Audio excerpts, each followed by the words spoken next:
Welcome back. As I mentioned in the intro, hockey starting soon. January 13th, I believe. Correct me if I'm wrong, Tradon. Yeah, give or take. Yeah, January 13th. Cool. Which means Tradon gets to talk about what he's most passionate and knowledgeable about, and that's hockey. Tradon, let's do that hockey. Yeah, man. The reason that I wanted to have this topic and update everyone is because we actually got some pretty interesting news in the last week. At some point we weren't even sure that there was going to be even a season between the players union and the NHL owners were at it again. But we'll get into that. But we'll just start from the top. This year, for the first year in a long time, I feel like the NHL is just not in lockstep with the NBA. I mean, you guys are starting 2 weeks from today, right? And the NHL they play preseason games on Friday. Right. Yeah, you guys are already starting to start up, and the NHL hasn't even started the preseason stuff, training camps and what have you. And initially we thought that they would start on January 1st, but it's looking like that target's long gone. Like you said, I think they're going to aim for January 13th at this point. Like right now, the players are still scattered all over the globe, in their own homes. Like they're not even addressed at their home teams yet. But give you guys an update. It looks like a bubble option is not going to be expected. They don't really want to go down that route. I think that's mostly on the player side. I think that was just kind of tough on them, mentally and emotionally and all that stuff. But we'll get into the little nitty gritties. Looking at the schedule, it looks like the NHL does not want to compete with the 2021 Olympics that were pushed back. The plan is to get the season done by mid to early to mid July, which is right around the time that the Olympics start. I think it's like July 22nd or something like that. We're going to see a 52 or 56 game season. It sounds like both the players union and the owners want to have a 56 game season ideally. The last time we saw this short of a regular season was back in 2013 during that lockout period. I don't know if you guys remember that, but right after the Kings won, we went into that mini lockout. James, you weren't even a fan yet. No. Yeah, so the Kings just won, and then we immediately went into lockout mode, which is pretty unfortunate. Just needed more time to celebrate how awesome they were. Yeah, exactly. I like that. Actually, Alex, speaking of which, a shortened season looks like has always been in the cards, and it's in the cards. And we saw what a shortened season did to the MLB. It was a little bit different feel. In what you saw in that past season in the MLB, what do you expect to see in the NHL from the teams, from their play? I mean, there's not going to be much of a feel-out period like we normally see. So, yeah. How do you feel about that? Obviously I wish it was a normal 82 games, right? Yeah. Season, but what we saw from baseball, and I think we'll see this from hockey too, is every team's going to go for it. There's not going to be a team like the Red Wings this last year that were like, well, we're awful. Let's win 4 games all season and be one of the worst teams ever. Every team's going to go for it because crazy things could happen. You never know. I'm just happy we're getting a season. So yeah, I think the teams are going to go for it. I think it'll be interesting to see. I think we'll get some shockers. I think some teams that didn't make the playoffs last year will probably get in this year. Some teams that we would in a normal season expect to cruise in, if they get off to a slow start, you're in trouble. So I think everyone's going to be going hard right away. I also expect more injuries. Yeah.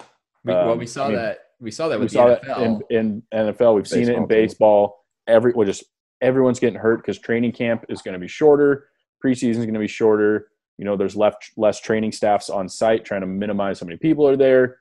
It's going to be wild. And I think just like how we talked about with MLB and NBA and this NFL season, whoever wins this season is going to go down as one of the toughest seasons to win, even with that shorter season. Definitely. How do you feel about the Kings and their ability to capitalize on this type of, schedule? I mean, they finished out the part of the regular season before COVID hit playing really well. And by the time this starts again, it will be almost a full year before they've played legitimate hockey. So the Kings, the Ducks, the Sharks, the Senators, the Red Wings, whoever else, didn't make it to the bubble. It's like, I think it's almost a full year because they'll start. It's like 10 months, I guess. I mean, they're young. I would expect them to come out of the gates firing. It'll be really interesting to see how some of the older guys like Kopi and Carter and Quick can rebound. I mean, they haven't played for a long time, but how quickly can they kind of get their legs back under them, where guys like Iafallo and Kempe and Velarde and all these guys should be raring to go. I mean, it wouldn't surprise me if a team like the Kings or the Ducks or the Sharks like won their division, just because everyone's going for it. Teams are going to be playing. Teams are going to be playing like there's no idea. I have no idea is pretty much what I'm saying.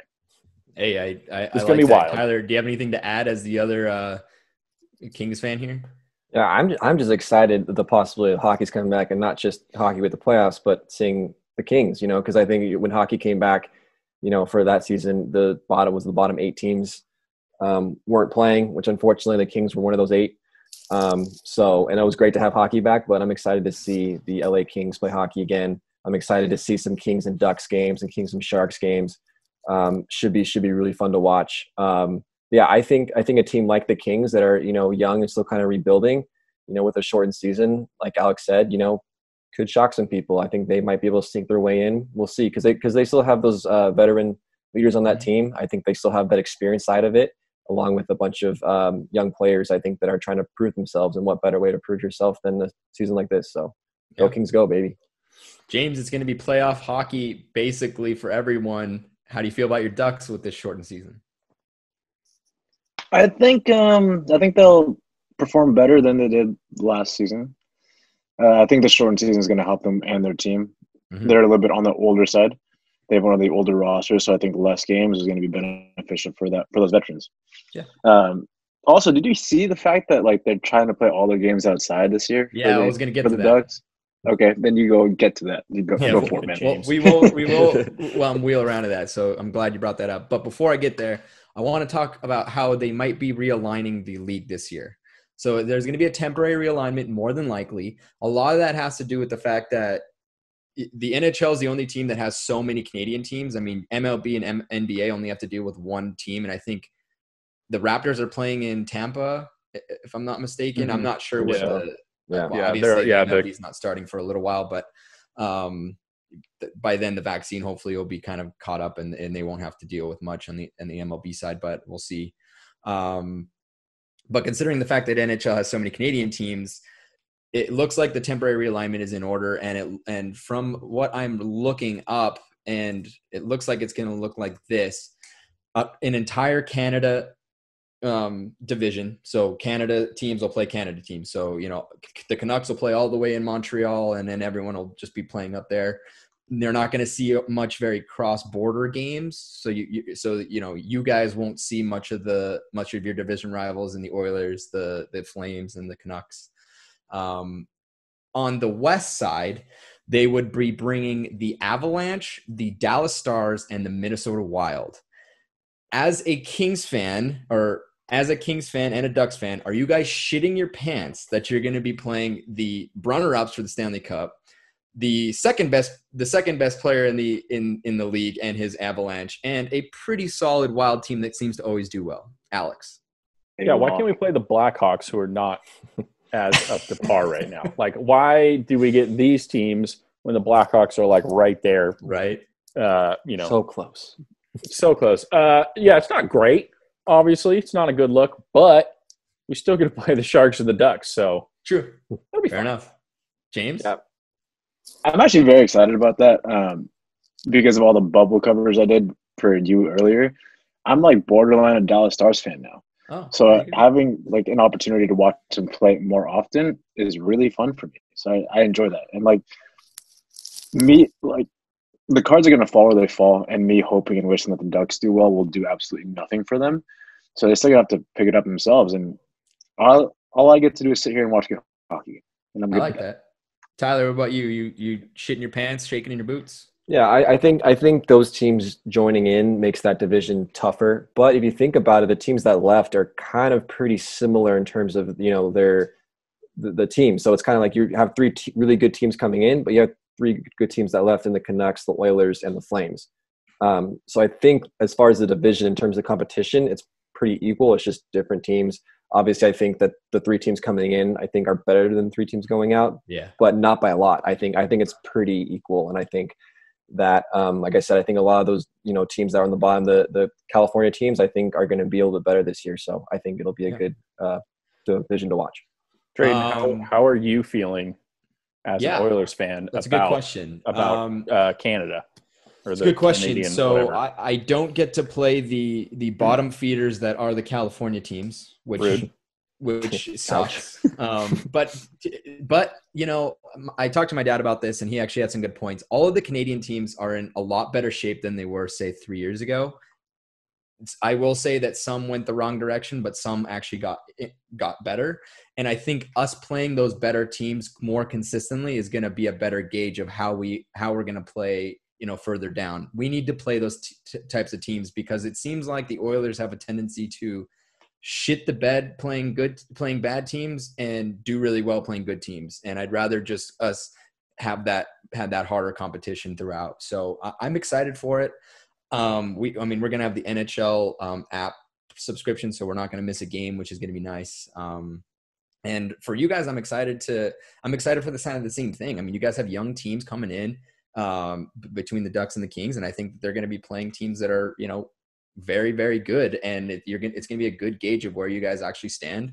And I think it's actually going to be pretty fun. And just to give everyone an update on the other divisions really quick before I move on, I guess you could say the Central, or I guess you could say Central is going to probably consist of Boston, Buffalo, Detroit, Chicago, St. Louis, Nashville, and the Florida teams. And then the Metro is going to consist of the New York teams, New Jersey, the Capitals, the Flyers, the Pittsburgh Penguins, the Blue Jackets, and the Hurricanes. So on the east side, not much changes besides the Canadian teams kind of being not in there, but I don't see much change there, or not a huge change for some of those teams. But moving on, let's look at the economic factors of kind of what happened. So the whole season was almost canceled as the NHL came to the Players Union and asking for further concessions on players' pay on top of what was already agreed on in July prior to the Bubble Cup. James, you posted my article on that whole spiel regarding the CBA. All of that was being pushed back on again by the NHL, and the NHL players just weren't having it. The NHL is going to face huge economic pressures without fans in their arenas. I mean, they estimate that nearly 150 million of losses from each team. And in those smaller markets, like the Ducks, that hurts. The Toronto can handle that. The Ducks, it's hard for and the Coyotes, it's hard for them to handle that. But I understand the players don't want to take a further haircut, even if they would be getting it paid back later on. Luckily, the force majeure, which means basically contracts can be nullified based on any extraordinary event, even though COVID is considered an extraordinary event. A majority of owners would need to agree, and it sounds like that's not going to happen. But nonetheless, they got through the negotiations. This is very similar to what happened in the MLB. I don't know if you guys remembered this, but when it came to COVID, they had a plan, and then the union or the MLB came back to the Players Association, tried to get some more concessions, and that almost thwarted that season. I don't know if you guys probably remember that better than I do. But I want you guys to put on your creative caps as if you guys were some executives in the NHL. How do you think the NHL could offset some of these losses in revenues? Before I give some ideas that I have, Tyler, what kind of ideas that you have that we could, the NHL could gain some revenue back? Shit, man, you're asking the wrong person this question. I'm a deer. It could be something crazy, man. Just anything crazy. Dude, I legit have no idea. Go to someone else, and maybe I'll find something. Alex? Yeah, I mean, the problem is without fans in the stands, there's no way to offset the revenue. I mean, maybe some of the Canadian teams can have some fans in the stands. or they're going to have to start selling like watch from home Zoom party things, and you get it like they're going to put a camera on Sidney Crosby's helmet and just put it on mute, because obviously there's no way they can have live mics. That's not going to go well. I mean, they're going to have to do something crazy to get any amount of money to come in. I mean, I don't know if they're planning on doing, you know, some of these states that maybe are a little bit in better shape. Mm-hmm. You know, minimal fans like we've seen in some of these football stadiums, but it's tough when they're all indoors. I don't know. I guess this is why I'm not an executive for the NHL. James, what do you got? Anything creative? I kind of have a couple. Okay. These are kind of far out there. I love it. The possibility of them happening are very slim. But I think TV revenue is a big thing. Yep. The NHL pretty much owns a lot of it, and then local markets own a lot of it too. But if the NHL and local markets allow each NHL team to commandeer and decide who gets to watch it and where, and they get all those profits from it, then the NHL teams can succeed in those local small markets there. Jersey sales is a big one too. So lower the amount of jersey sales, and each jersey bought puts you into a raffle. And I don't know if you guys have gone to games recently, but you guys haven't. But in the recent past, when they were allowed to go to games, they had those raffles, those 50-50 raffles, where they kind of like did 50% of the profits go to a charity of some sort, and the 50%, if you win, goes to you. And I think those jersey sales will give you a ticket to the raffle where 50% goes to the team, and then 50% will go to you to get more people involved through that. And I think teams as a whole should allow bets, and this will be on a nationwide level. Yes. So the government will have to do that. But kind of like what my bookie does or Vegas does is kind of bet on props and then allow each team to decide how those bets are paid off, and if they keep the money in house, always wins.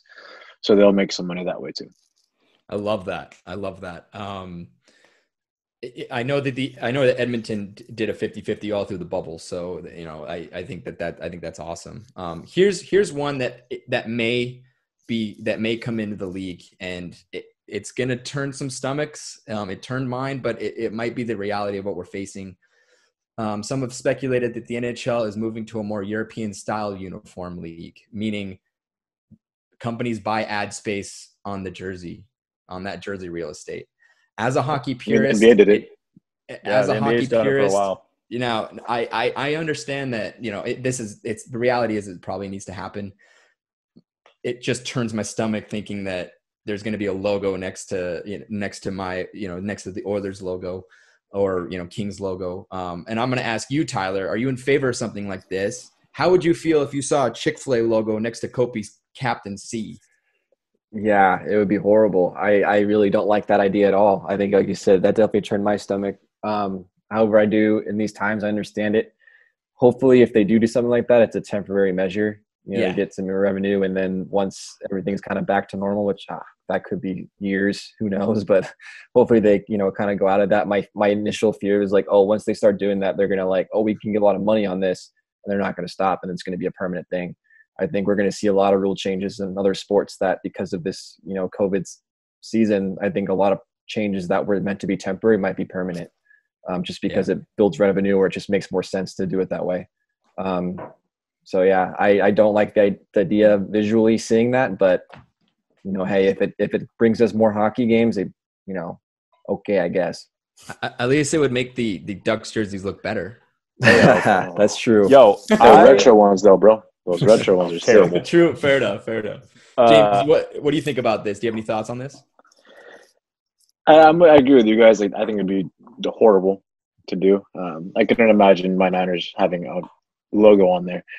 But that being said, I've seen the NBA do it and do it successfully. And or not that much, but the Premier League and all those European leagues, they do it with great taste. They don't put it next to the logo because that would look terrible. Right. But they find somewhere else to place that ad, which sometimes you don't even really see, or sometimes it's adds to the jersey. Whether you like it or not, it's going to happen. And when it does, it'll take some time to get used to it, but then it'll just be there and you won't even notice it anymore. It's just going to be the reality of what the NHL is. Fair enough. Alex, did you have any thoughts before I move on? Yeah, you know, I didn't like it initially, but as I was thinking about it, like as you're watching an NHL game on TV, you probably see more ads in an NHL game than the other three. Absolutely. Because all around the rink on the boards there's ads, and on TV they put the fake ones up on the glass like above each goalie. I mean, I don't want the jerseys is a sacred thing. Like I get it, but like I do, like for the Lakers ones, they have that the Wish company on their jerseys. I don't even notice it. I don't even like think about it. So I think if it like James, like you're saying, as long as it's done tastefully, I'm kind of okay with it, because there's already, I mean, every Canadian game you watch, there's Tim Hortons, like gotta go get a donut. Like it's all, you'll get used to it. Yeah. Yeah. There were people that had problems with ads on the boards, and I mean, we haven't even been alive since, like, we weren't alive when they didn't. Yeah, because I don't give a shit about the ads on the board, so I feel like I won't care about the ads on the jerseys soon enough. So to finalize the economic side, and also my whole segment, James had already alluded to this. 4 teams have reportedly investigated hosting multiple outdoor games so they could have fans, including the Pittsburgh Penguins, the Boston Bruins, the Anaheim Ducks, and the LA Kings. Gary Bettman, the commissioner, has said that this was an expensive proposition, but nonetheless would get asses in seats. Like, that's true.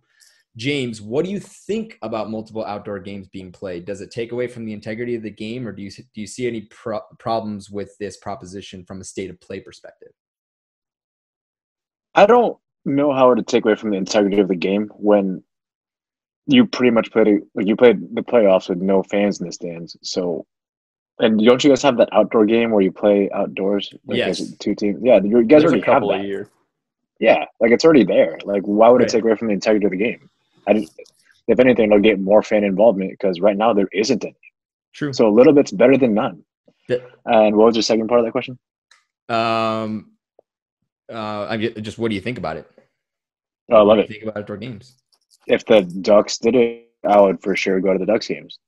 Every single one. Like I'd make it happen, and I'd figure out a way to get you guys to Kings games. Like I think it'd be great, and I really hope it does happen. It sounds like it's probably not, but that's a bummer. Yeah, it is. But do you guys think that if they went down this route, if it happens, do you think it takes away from the aura and that feel of that once a year Winter Classic game? I mean, that's kind of like a staple of the year, and then we would just kind of like saturate the market with these outdoor games. Do you think that's a problem, or no? Tyler, I see you're shaking your head. Go ahead for it, Ty. I was going to say no, only because of the year it's been. There's been so much weirdness already. I think people seeing, their home team playing outside hockey every time, it's like, yep, that sounds about right. That's the way that this year's going, the way everything's happening. So I agree with you that the outdoor games are definitely, like this really cool event that happens once a year. And I think this year, if they do the outdoor games, I won't have that same kind of nostalgia to it. But I think people don't really care right now about that. I think if they can go to games and they can see their teams play, that's all that matters. And I think, we'll go back to that, 1 or 2 outdoor games a year, and it'll be that same, kind of awesome once a season event. But I think for this year, I don't think fans care about that part of it. Alex, you had some thoughts? Yeah, my only worry is how, like what Mr. Gary was saying, in the expense of it all. I mean, I'm thinking back to that Kings-Ducks game at Dodger Stadium. It was in January, but it was 80 degrees outside because of Southern California. And keeping that much ice cool and the playing surface up to NHL standards is going to be a problem. Yes. If they play multiple games. Like, Pittsburgh might be a little bit different. This Canadian team's a little bit different. Southern California, Florida. I mean, I know none of these Florida teams have said, but like any other teams, if they like teams where it's too warm outside during the winter, I don't see how they can financially keep it like cool enough to have the playing surface up to NHL standards. So that's the part I worry about. But I'm in total agreement with James. If it happens, I'm going to try to go to as many games as I possibly can, because I mean, why the hell not? Like, definitely. I mean, and then in the mystique part of it, I also agree with Tyler. You throw that out the door. It's been a weird year. Just be glad hockey's being played. Yeah. And just accept what we can get. As I mentioned before, it's probably not going to happen. And the reason why is because the owners of the Canucks, the Oilers, the Flames, Winnipeg, they can't do that. It's impossible for them to do that. It's way too fucking cold. So it kind of gives an advantage to those teams that are in warmer climates that could even put the game on, regardless of the financial side, just from a physical side. So I don't think all the owners were in agreement, but I do hope they do it, but it doesn't sound like it's going to happen. But it was a very interesting article to read. At the end of the day, guys, we are going to have hockey in a little over a month. It sounds like. I'm very excited, regardless, how it's going to roll out. And I know everyone else is that's a hockey fan. We're all going to be watching intently. And as it gets closer, I'll do some of division. Once we know what the actual divisions are for sure, I'll go through a division overview with you guys, and we can discuss some hockey from the nitty gritty. But this was my update for you guys. We're going to have some hockey soon, guys. I'm excited. A lot of good information there, Tradon. Very happy with that. Football, basketball, and now hockey in January. I'm excited.